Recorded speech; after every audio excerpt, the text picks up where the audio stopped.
मतलब एक तरह से सर आपने बोला 2004 से 14 तक बीजेपी ने मीडिया के ऊपर काम किया अपना कि हम छवि कैसे बना सकते हैं। तो सर 14 से लेकर आज हम 23 में बैठे हैं, कांग्रेस क्या उस लेवल पे काम कर नहीं पाई, या भाजपा क्योंकि सेंट्रल में बैठी हुई तो उसके पास पावर ज़्यादा थी? क्योंकि कांग्रेस भी चाहती तो इस्तेमाल तो कर सकती थी ना, सोशल मीडिया सबके लिए। देखिए क्या है, सोशल मीडिया तो सबके लिए। मैं एक उदाहरण से आपको समझाता हूँ। रेडियो तो 1960 के दशक से कांग्रेस के पास था। नेहरू जी से लेकर मनमोहन सिंह तक रेडियो आकाशवाणी भारत सरकार के पास था, जब तक प्रसार भारती 1996 में इम्प्लीमेंट नहीं हुआ। 2096 या 98 का है। होल्डिंग तो इंफॉर्मेशन ब्रॉडकास्टिंग मिनिस्ट्री के पास रही। यूँ कहें कि रेडियो सत्ता के पास था, आकाशवाणी। आपको किसने रोका मन की बात करने से? आपको किसने रोका? आप भी मन की बात कर सकते थे ना। हाँ। मोदी जी आए, उन्होंने मन की बात स्टार्ट किया। आज उनका अभी कुछ दिन पहले ही कितना 100वां या 200वां 100 एपिसोड पूरा हुआ है उनका, है ना। हाँ। तो जो रिसोर्सेस थे, जो संसाधन थे, उन संसाधनों का केंद्र सरकार ने, या कहें कि मोदी सरकार ने बेहतर से बेहतर उपयोग किया। उसकी डाइवर्सिटी का उपयोग किया, उसमें वेरिएशन लाकर उसका उपयोग किया। ठीक है ना। तो ये हम आप कहने वाले कहें कि मोदी जी जो है मन की बात कह के अपनी बात लोगों तक फैला रहे हैं। वो मन की बात उनके मन की बात नहीं है, वो तो उनकी पार्टी के मन की बात है, जो भी व्हाटसोएवर। हाँ। हम तो एक ही बात कहते हैं कि आपको मन की बात कहने से किसने रोका? मतलब मोदी जी कनेक्ट, या बीजेपी की भी हम बात करें कि बीजेपी कनेक्ट ज़्यादा अच्छे से कर पाई। बिल्कुल कर रही है। संसाधनों का उपयोग भी सही तरीके से बिल्कुल कर रही है। देखिए, ये कांग्रेस की चूक मैं कहूँगा। राजीव गांधी ने डिजिटल इंडिया का नारा दिया था। बिल्कुल।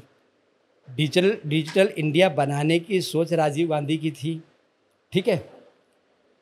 कांग्रेस पार्टी उस समय केंद्र में थी। केंद्र ने उसको लेकर ऑल ओवर इंडिया उसको स्प्रेड करना चाहिए था, उसके ऊपर काम करना चाहिए था।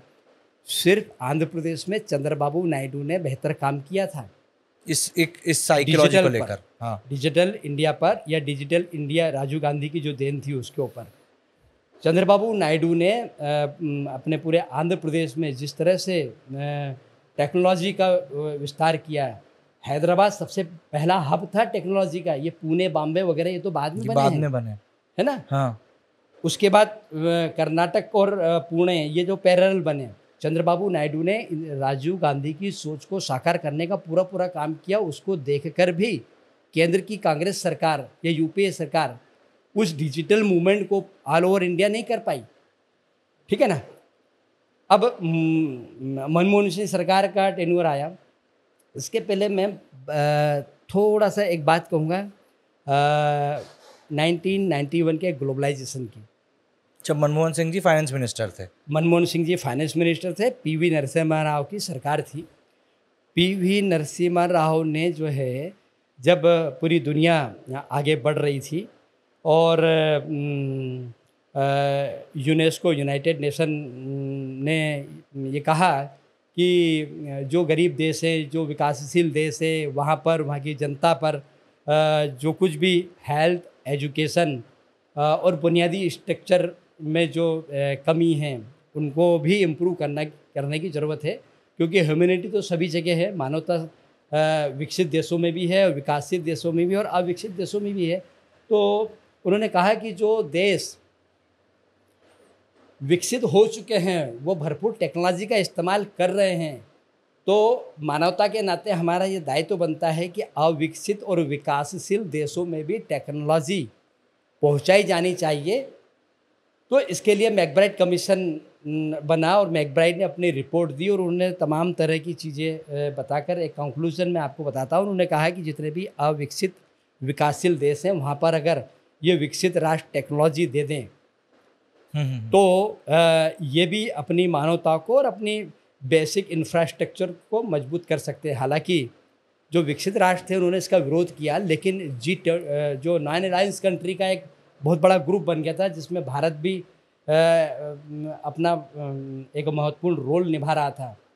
जो मैकब्राइट जब कमीशन बना था तो बीजी वर्गीस हमारे यहाँ के एक बड़े अच्छे पत्रकार थे, वो उसके सदस्य थे। अच्छा। तो इन्होंने कहा कि जो टेक्नोलॉजी जो है, इंफॉर्मेशन टेक्नोलॉजी या कम्युनिकेशन में जो टेक्नोलॉजी है, जो अविकसित देशों को देना चाहिए, जो विकासशील देश है उनको भी देना चाहिए। तो ये जो डेवलप होंगे तो इसमें पूरी दुनिया का फ़ायदा है। तब क्या हुआ कि 9 अलायंस कंट्री के दबाव की वजह से ये सारी टेक्नोलॉजी, मैकब्राइट कमीशन की रिपोर्ट जो है वो सारी देशों में आई। तब विकसित राष्ट्रों ने टेक्नोलॉजी देना शुरू हुआ। तब हिंदुस्तान में, और हम हिंदुस्तान जैसे अनेक राष्ट्रों में दूरदर्शन की शुरुआत हुई, दूरदर्शन टेक्नोलॉजी की शुरुआत हुई, टेलीविज़न टेक्नोलॉजी की शुरुआत हुई, अपलिंकिंग डाउनलिंकिंग की शुरुआत हुई, तमाम तरह की चीज़ें।